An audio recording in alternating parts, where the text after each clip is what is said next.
un crescendo matériel, d'ordre matériel, hein, on peut considérer, parce que le spirituel est venu beaucoup plus tard, bien plus tard. Ensuite, il y a quand même des manifestations qui étaient courantes. En dehors de ce qui était ponctuel, il y avait ce qui revenait souvent. C'était par exemple des rafales de petites pièces de monnaie qui nous accompagnaient par moments dans la rue. Bon. C'était ça. Et puis alors, les ampoules qui éclataient au fur et à mesure de l'éclairage de la ville, certaines éclataient au fur et à mesure qu'on passait, pas toutes, mais enfin elles éclataient. Et puis alors, ce qui était assez surprenant et même à la limite un peu terrifiant, c'était les plaques d'égout. Il n'y en a pas eu tellement, mais il y en a eu quand même plusieurs. À plusieurs reprises, on a vu des plaques d'égout s'envoler et se poser doucement par terre. On attend le bus, hein, et puis Jean-Claude se tourne d'un coup, il me dit regarde, et puis il plaque sa main sur la petite bordure du mur, et hop, il plaque la plaque d'égout, la plaque d'eau. Voilà. Et à ce moment-là, il passe un clochard qui nous dit si vous arrivez des trucs comme ça, c'est pas la peine d'aller au cirque à Marc. Qu'est-ce que c'est qui vient de se matérialiser? Je sais pas. C'est venu de derrière, là. C'est passé derrière le meuble. Elle est dessous, là. Elle est dessous. Nous avons été interrompus dans notre conversation, Jacques, par la matérialisation en dehors du champ de la caméra de cette petite boîte de double concentré de tomates. Oui. Voilà. Qui est passée derrière Jean-Claude, derrière Olivier Sanguy qui est en train de nous filmer, qui a roulé sous le meuble. Oui. Mais, ça fait beaucoup de choses. Hein.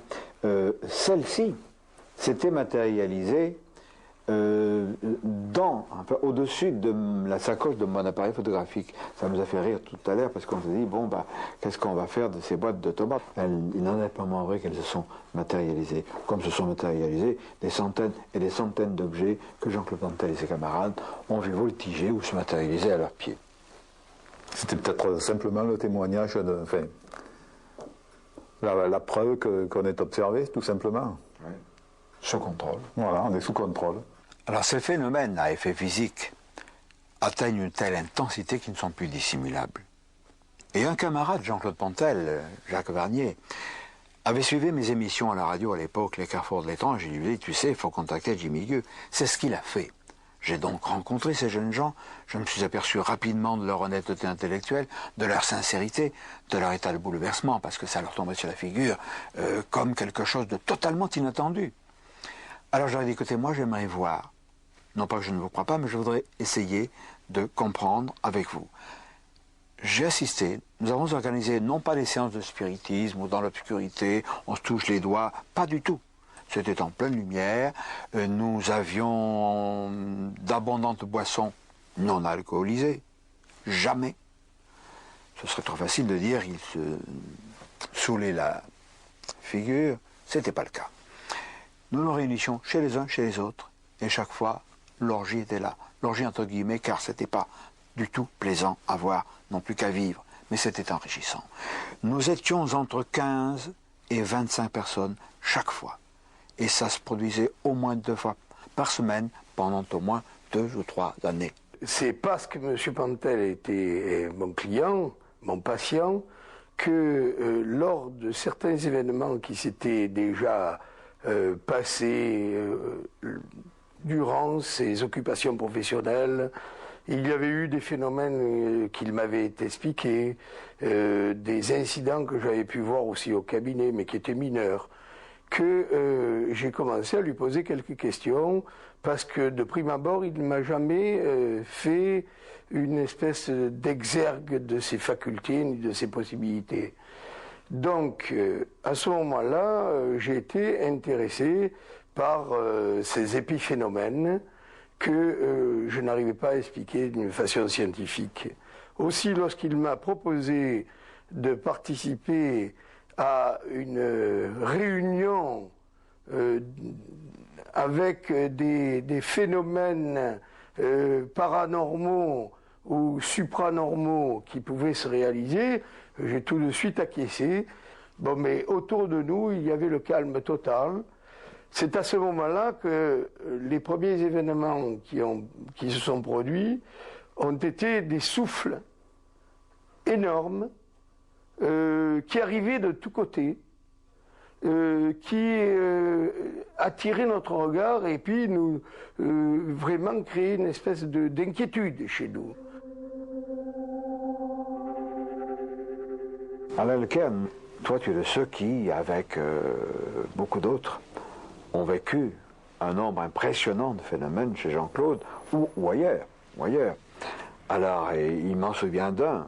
Nous étions chez Antoine Di Venosa dans son HLM de Saint-Gabriel, et là, se sont produits des phénomènes absolument ahurissants, et notamment la fameuse porte. Tu fais référence à la porte.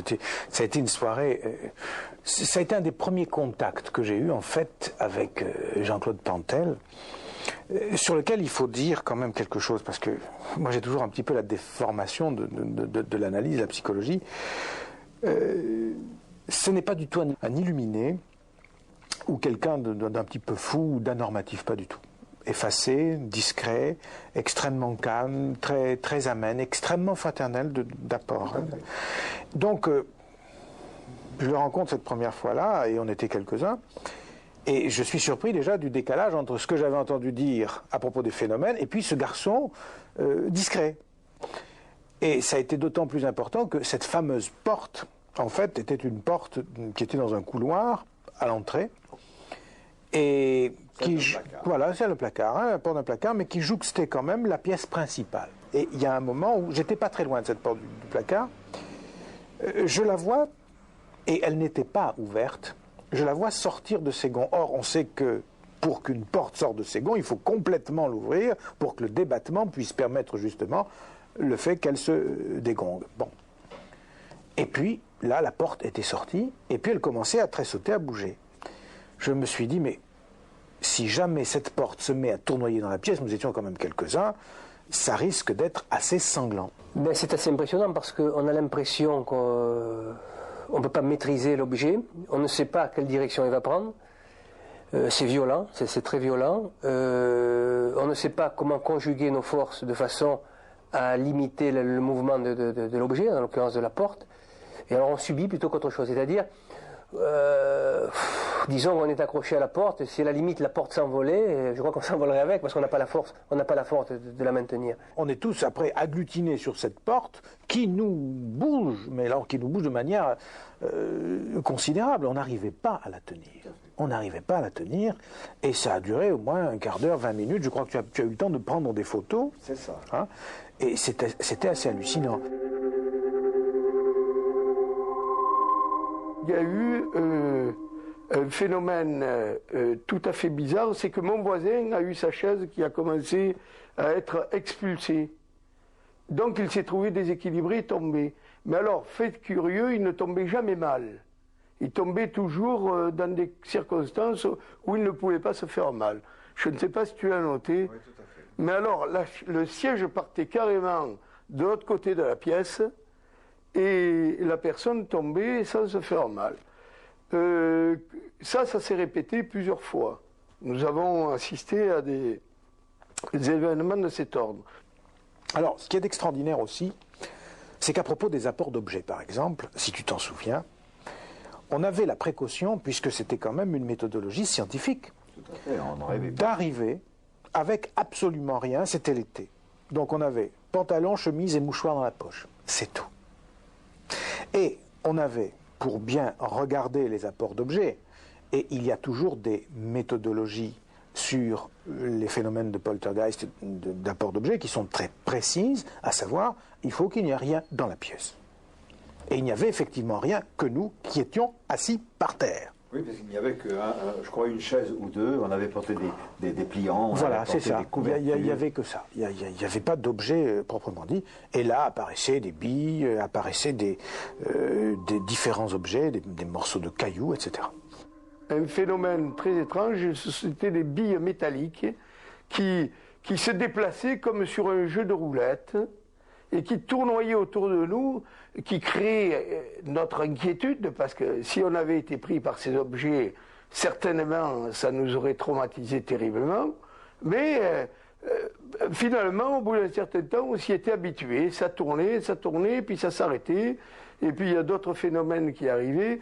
Et ça a continué avec des alternances de repos. Il y avait des alternances d'1 heure, 1 heure et demie, où tout était calme. Les nouvelles séances ou les nouvelles manifestations, plutôt manifestations, étaient toujours perçues par M. Pantel, qui disait, bon, maintenant il faut garder le silence, il faut reprendre nos attitudes, parce qu'il y a quelque chose qui va se passer et qui va se produire.